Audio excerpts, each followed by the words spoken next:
Listeners be advised. The Soliloquy podcast discuss matters related to the human experience and many that are sexual in nature. Due to this, some conversations may surround triggering topics such as sexual violence, self-harm, abuse, and much more. Please be advised, a list of crisis and psychological resources will be available in the show notes of this episode. With that said, let's get started with the show. Ladies and gentlemen, may I have your attention please as we go through the following safety instructions. In the event that there is a loss of cabin pressure, oxygen mask will drop from the overhead. Place the mask over your nose and mouth. Breathe normally as oxygen is flowing even if the mask is not inflated. Be sure to adjust your own mask before helping others.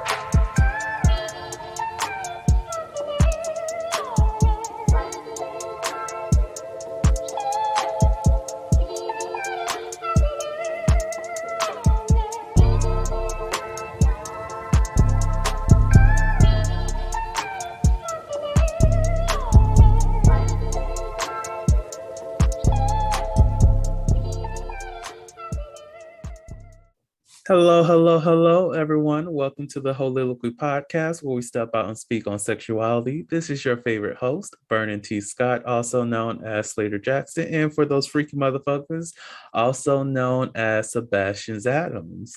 On today's episode, we're going to be talking about preferences, and to have that conversation, I have a friend of mine, Quitman, whose name I just realized I've been saying wrong for the longest, but I'm a horrible person. I'm a horrible friend, but it's okay. I'm working on me. That's all that matters.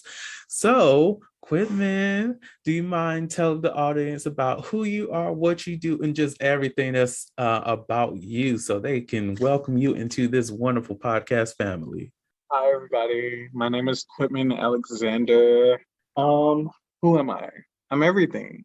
Ooh. Yeah, I'm everything. But to sum it up, I am Macon's premier fashion designer, hairstylist, makeup artist, all the above. And I sing a little. I'm just an all-around entertainer. In a beautiful spirit. Like, not that this mofo is smiling. Y'all, he does have a beautiful smile. So, we love to see it. We love to make sure everyone's happy so they can all smile. So, welcome. And as I mentioned, today we are going to be let's not gloss over one thing. The premier Macon fashion designer, y'all. Like, look at this mofo's dresses, because good God, the outfits, everything this mofo puts his hands to is just looking gorgeous. That's all I can say. Like, this mofo is working on something right now, and the piece is looking fabulous. And I'm glad I get to look into it right now. And it's just, y'all, if you out here trying to get some couture, you trying to get your prom dress, or are you out here trying to go to an adult prom and make these motherfuckers be ashamed that they're in your presence because they did not come ready, reach out to your boy. He got you. You. Huh? Do the kids still say period? Yeah, we can still say period. Period has been around before they said period. So it's all good. So, like I mentioned, we are going to be talking about preferences. And in our discussion, developing this episode, Whitney, you mentioned something about how your preferences has changed from what you typically deemed as what you preferred.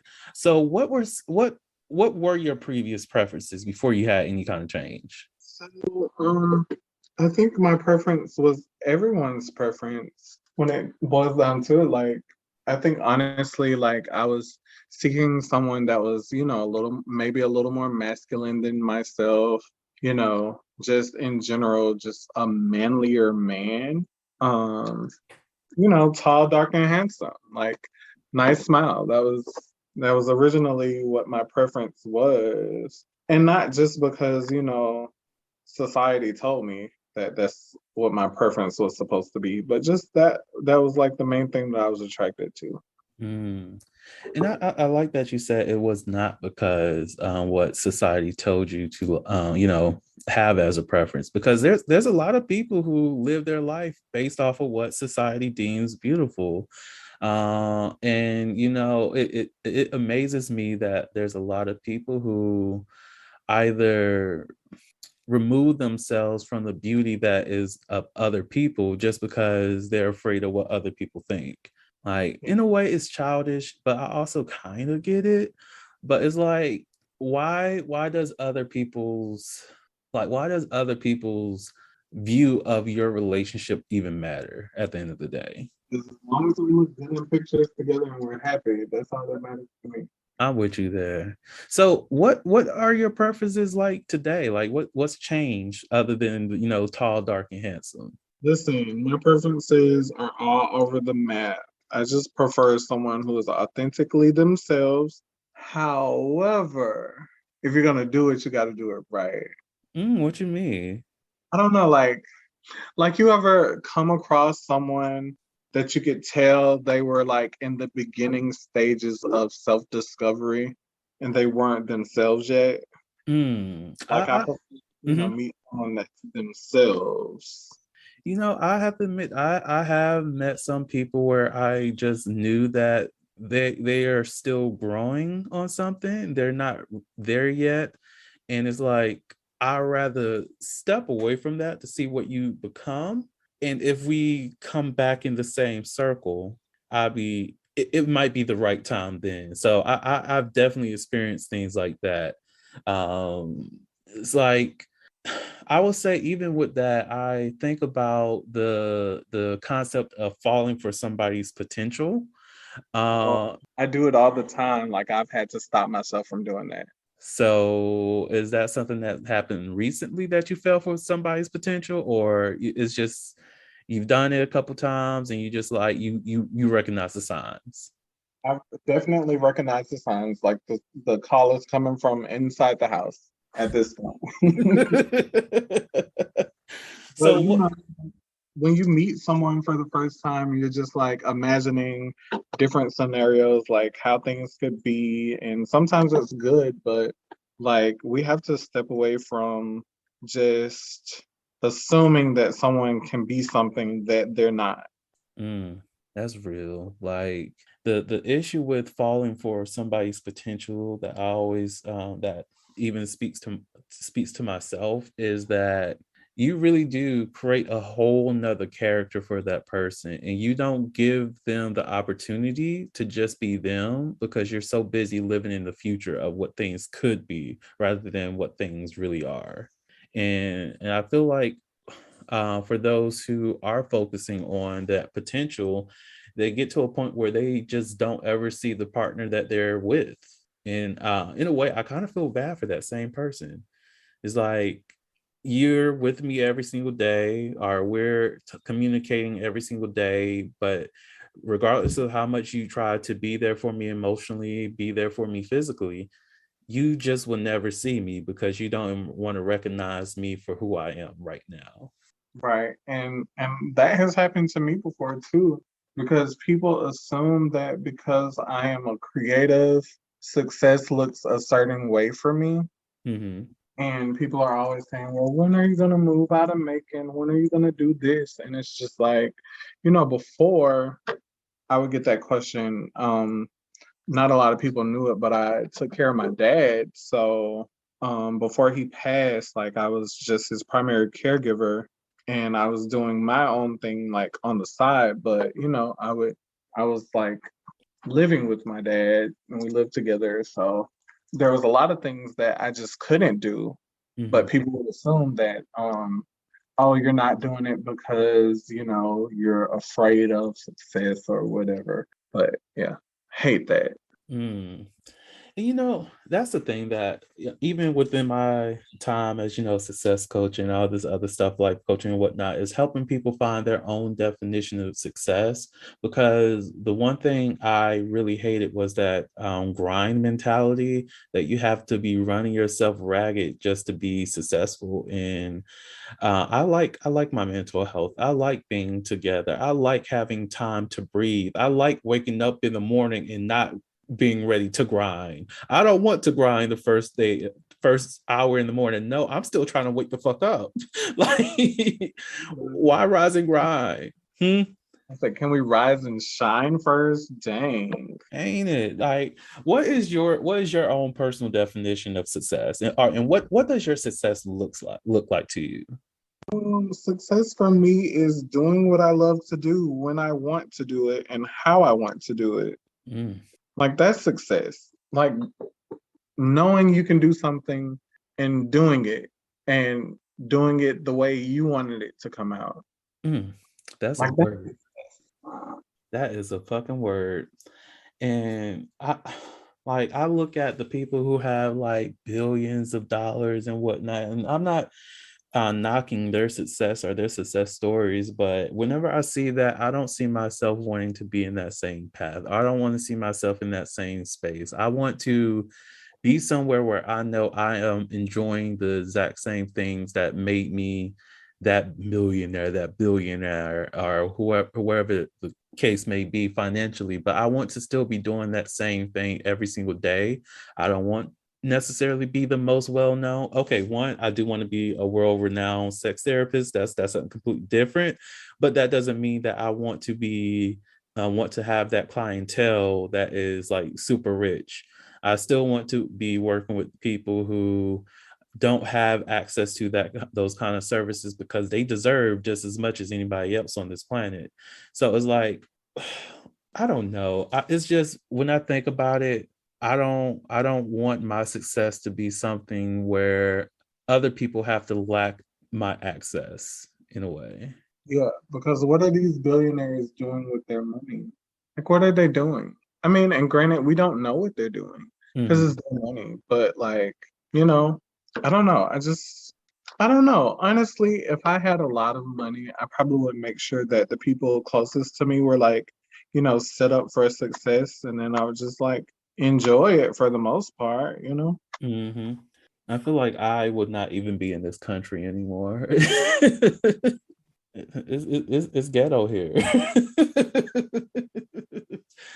The earth is ghetto. Come get me, aliens. Look, my child, I should start singing that song that I saw on YouTube talking about the earth is ghetto. like, Love it. like, oh my God. So this is pretty much going back into the actual conversations and whatnot related to preferences. But one of the things is it's very prominent with other people, and that's the thing about vibes. And we talked about this some within our the intake meeting too. Drafting this up is the importance of vibes. But what types of vibes do you look for when it comes to somebody that you're planning on dating, becoming intimate with, or even a friendship? What kind of vibes do you be looking for? The Holiloquy podcast focuses on the variability of sexual expression. When it comes to sexual expression, we often depend on pornography to illustrate how one must perform sexually. For those who have not learned this by now, the stuff you see in porn is not real. Pornography provides a singular perspective of sexual expression that is not often the reality we see during our own sexual encounters. The Holiloquy podcast is a conversation that takes you outside of the compressed box of what many know about sex. Some of the topics we discuss includes kinks, condom usage, status disclosure, and past sexual experiences. The Holiloquy podcast steps out on sexual norms and recognizes that the norm is not the only normal. Subscribe today and join the conversation.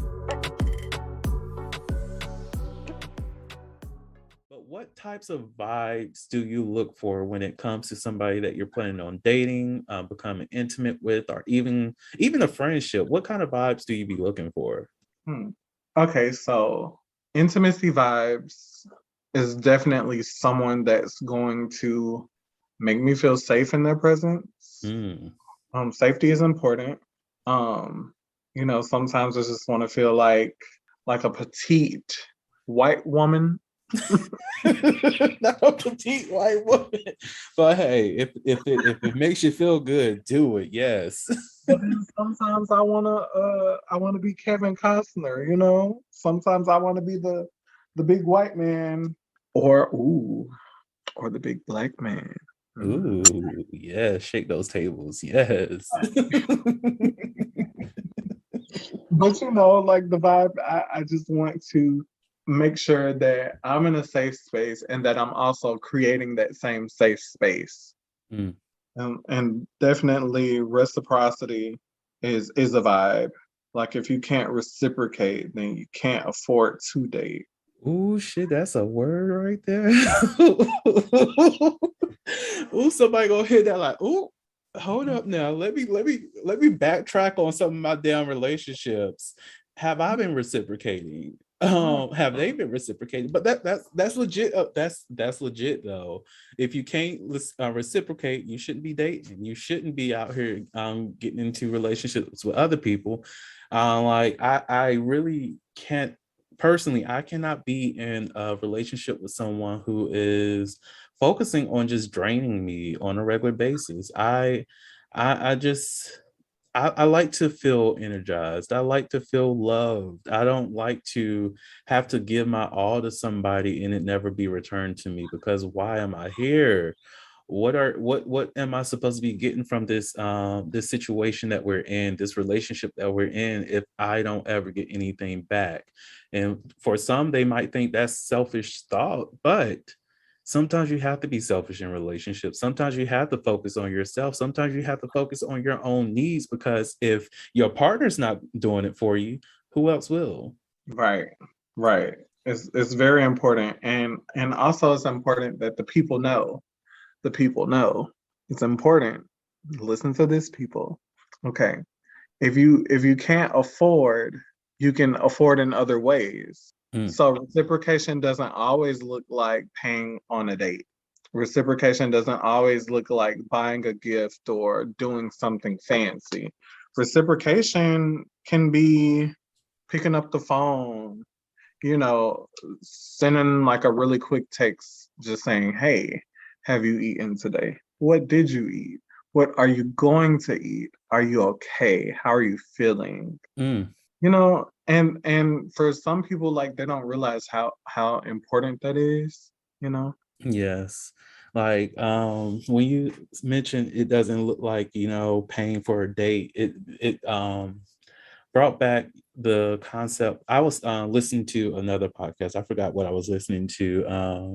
What was the name of that podcast? Because I invited that guest, that host onto the show, which is crazy. Oh my God, was it Closed Door Conversations? I think that's who it was. But they were, and this is a concept that I hear from other people too. It's just that was the most recent thing that is triggering for me right now. But they were talking about how paying for the date and how I think it was the host, how she was mentioning how she likes for her man to, invite her out to these dinners and whatnot, and pay for the bills, and nothing against that, because do you, boo? I love that for you, but it's like there's a level of reciprocity that comes into that too, because if a person feels that I have to value their time, and that means like, okay, it's going to cost me money to spend time with you in terms of the date. I also want to make sure that my time is equally valued, because we're both here. We're both in this engagement. We're both communicating. We're both on this date. And if you only see the one-sided value within this relationship, there's going to be a point where you're going to be the vacuum of the relationship, the vampire, the draining entity within that relationship, because what are you giving back to that person? It doesn't, like you said, doesn't have to be something financial. Are you boosting that person's ego? Because if you're that person who loves a ego boost, look, I pay for your date and all this other our date and all this other stuff, and what you're going to bring to me is that ego boost that I've been needing and wanting in my life. Thank you so much. I'm going to make sure I continue to up and up and up our dating experiences, because that's how you're winning me over. Right. Mm-mm. So what are some of the things that you would say is just like a deal breaker for you when it comes to not necessarily preferences but just vibes? Mm, hmm. I think the only vibe that I identify that I don't get jiggy with is like a one-upper. I Hmm. hate that. Go Like, in detail. Go in detail. The tea. listen, I hate when someone's like, when you're just like, oh, this is what I did today. And then the person is like, oh, you did that today? Well, I did this, and this. And then it's like, then you have to find what else you did. And then it's like, oh, you did that. I did that too. But I did it like yesterday, so I wouldn't have to do it today. Like, I hate that. Making things, always making something to a competition kind of thing. Mhm. But you know what's funny about that? Like at my regular job, I have to turn things into a competition if I want to get them done in a timely manner. Hmm. Yeah. So, do you feel as though that the reason why you don't like a one upper is because it reminds you of your job? Maybe. Maybe. I Because think that's think a about problem. it. I know for myself, when it comes to people who I might date, I have my own parameters because I can't date someone who may remind me of work all the time. Because when I come home, I don't want to think about work. Like, most definitely with me transitioning into the mental health field, I don't want someone who is very dependent upon me. That's another reason why I can't do codependency, because I used to work in higher ed, work with students, and students have a whole bunch of needs. Like they have hella needs that either they just need somebody that they need to communicate with, or they need somebody to teach them how to communicate with others, or they just need. And as the adult in the situation and the professional in the situation, you have to be that person that provides. And because of that, I cannot really be in a relationship with anybody who's extremely needy, because it's always going to bring me back to those spaces of having to work with students. And I don't know. I just can't do that in my personal relationships. So maybe that's the reason why you cannot, you know, deal with that one upper within the confines of a relationship. Just a thought. Yeah. And I've also never been in a relationship with a one-upper. And I think that's a good thing. Yeah. Yes. Yes. So I think it will be very interesting to get into a little bit of this never have I ever bullshit that I love playing so much. So, are you motherfucking ready? Yes, let me find. Okay. All right. This is funny. Okay, so never have I ever had a sexual experience with someone of the opposite sex. What counts?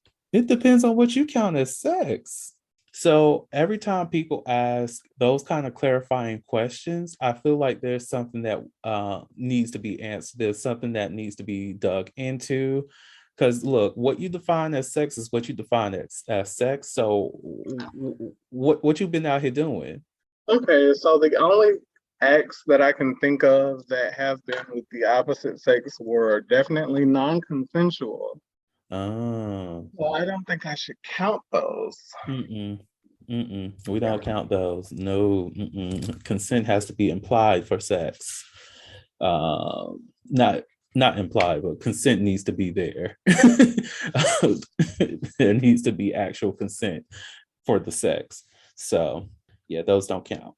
Um, I would say for myself, I have. I've been all over the damn gender spectrum. So for the most part, I've been all over the gender spectrum. So would you like another question?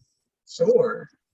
So let's go with we could do another never have I ever.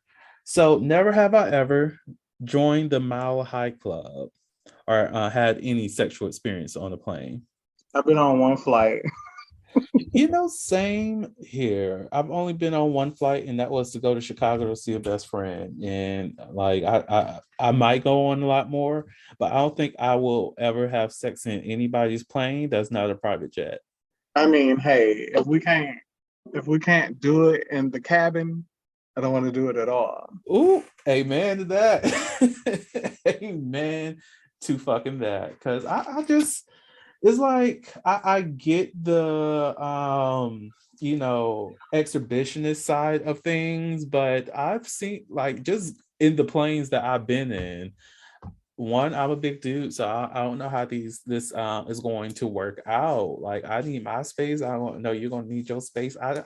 It's too tight up in here, and then everybody can see us. I don't want people to know what the fuck is going on. The flight would have to be a long flight or a red eye for people to just be not paying attention. Right, right. Like, is everybody sleep? Okay, let's go back here. Well, but I will say, it is possible to get some finger action going on the plane, or some jerking off. So I can, that kind of mile high club. Okay, possibly depending on who I'm with, we can go ahead and get some shit popping off. But if you out here moaning and shit, we can't do. So sexy, but like, Anybody wants water? Do you want waters, peanuts? Anybody? We're handing out food. What's going on? Y'all hear that too? right. It's low key like sexy to have someone that can't control themselves. Like, I cannot. I'll just be like, it's time. okay, but like, yes, all of it. Like, I don't, I will be so, like, just imagine if you're on a flight and your partner has control of the Bluetooth vibrators and whatnot. You minding your business. Oh, you're at the safety zone. Well, you can use your phones and whatnot now, and next thing you know. But I don't have anyone to use it on me, so like. Oh, you say you have one? No, I'm saying I would love to try it, but I don't have anyone to use it on me. Well, look, so there's apps. If you got one of those and you have a way that people can log into your app, we can always advertise it in this episode. So whenever somebody looks at this episode, they just log into the app and just like, I wonder if he got it in.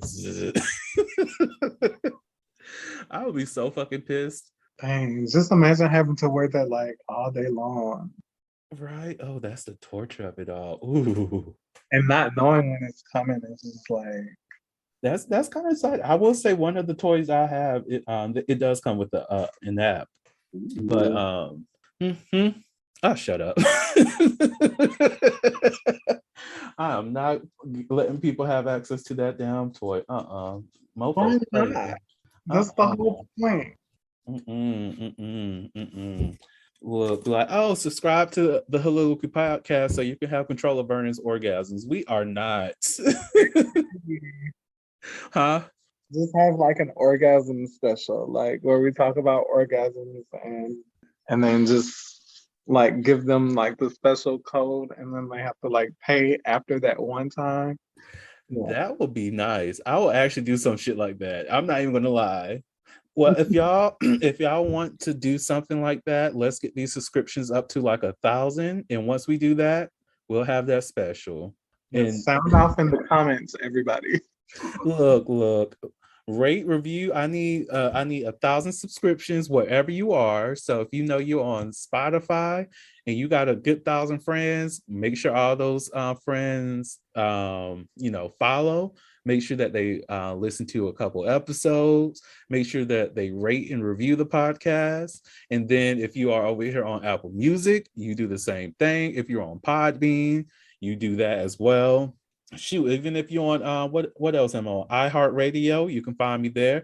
I'm on just about all of the fucking networks, y'all. So wherever you listen to this podcast and you got some friends and you trying to be participate in this, look, you better make sure that they subscribe, rate, review, leave comments, share with their friends, because we can get some shit popping off. That's all I know. Said it ain't the whole Soliloquy podcast for no reason. Hey, man, you better let them know. So speaking of, would you like a sex question? Sure. So, what's the funniest or most outrageous sex story you've ever heard? Ever heard? Mm-hmm. Okay. Okay. So I heard this story when I was in high school, and this girl was telling me how her and her boyfriend were together and they were participating in oral sex, and he thought that he was about to climax, and he actually had to use the bathroom, and and I Ooh. assumed that sis was not into water sports. Heterosexual, heteronormative couple, by the way. Ah, that's hilarious. That is hilarious. I don't know if I even, Imagine, huh? imagine that, like, oh my gosh, I'm about to, and then it's like pee. Terrible. That's traumatizing. Oh my, I could not. I will feel some type of way because I'm like, why is it so much? Oh my god, it smells like pee, Lord. Oh my god. And I don't think I even have a funny sex story, and and that's crazy. Like I've seen random shit that happens. Like I know, like there was this one time somebody was getting fingered on the bus on the way to school. This was like in high school, and I'm like, am I the only one that sees this shit is going on over here? Like, what the fuck is going on? Like, what I was talking about on the plane situation, like moaning. There was no moaning, but the head was twirling. And yeah, these kids, well, Your, this is back your then. hip chakra was open. That's why you noticed. Not the damn chops. But like, I was like, I'm a little bit uncomfortable. But I'm glad you are enjoying your little hand job under your jacket. At 6 a.m. in the morning. Like, it's too early for this shit. In the morning. What else?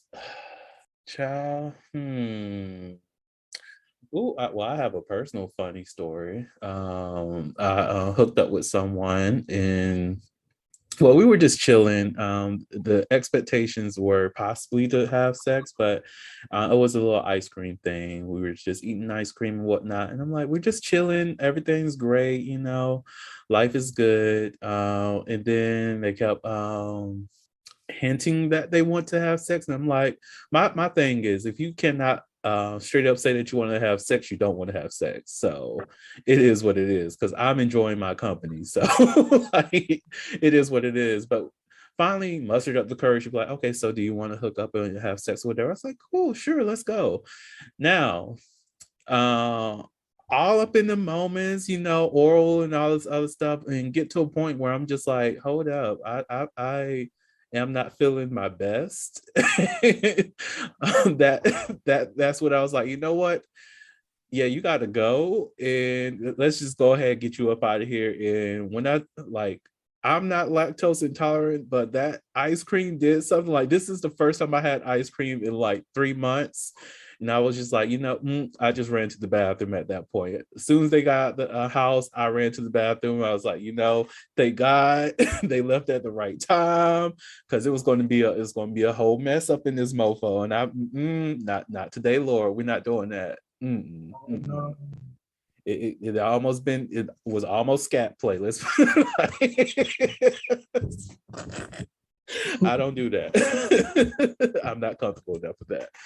Yeah, me neither. But I imagine at a point in a non-heteronormative relationship, or maybe even a heteronormative relationship, I imagine at a point, it has to be like a consensus of we're both comfortable with each other to where if anything does happen, it just happens and we're just gonna ignore it, right? Like, isn't that how love works? No. Look, all I know is if we're having a moment and you are out here and then you find out that you got diarrhea, it's okay. Go ahead, do what you need to do. I just talk to you tomorrow because we're not fucking afterwards. We're this no. I still That can't love even be you. comfortable. Huh? I'm talking about even when comfortable. We can cuddle. Yeah. That's about it. That's it. That's it. Go ahead. Yeah, I know your stomach hurt. Go ahead. You want some Pepto? Mm-mm. But yeah. So I'm going to say that is pretty much the amazing episode. So, Quitman, do you have any last words, like words of advice, tips, tricks, anything that you want to share with the audience? Um, like I said, I don't have a preference. If you are who you are when you wake up in the morning and you're that same person when you go to bed, you are a contender. I am single. Here's your chance. Gentlemen, gentlemen. I'm so done. You better throw your hat out there. Be like, look, snatch a motherfucker up. I support.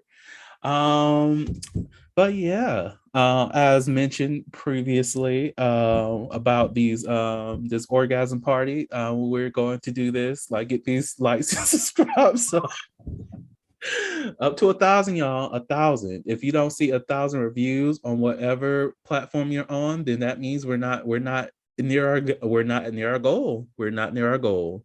I don't care if Apple Music has 1,000. Wait, what you say? Live streaming that podcast, by the way. We are going to be live streaming it. We're going to be live streaming that. So you need to get that up. Whatever podcast listening app you're on, if you don't see that 1,000 reviews, then you didn't get the job done. You better make sure. On that note, thank you all so much for listening to the Holiloquy podcast, where we step out and speak on sexuality. Just in case no one else told you this today, you are beautiful, you are worthy of happiness and joy. You are enough and then some. You may not live up to the expectations of others, but that is okay. You are only required to walk in your own shoes. May each day you live lead you towards abundance. With that said, love you all and see you next episode. Bye. Thank you for listening to the Holiloquy podcast, where we step out and speak on sexuality. You can subscribe to the podcast through your favorite podcasting app and find us on the web at www.holiloquy.com. That's www.heauxliloquy.com. Share the podcast with your friends and join the conversation.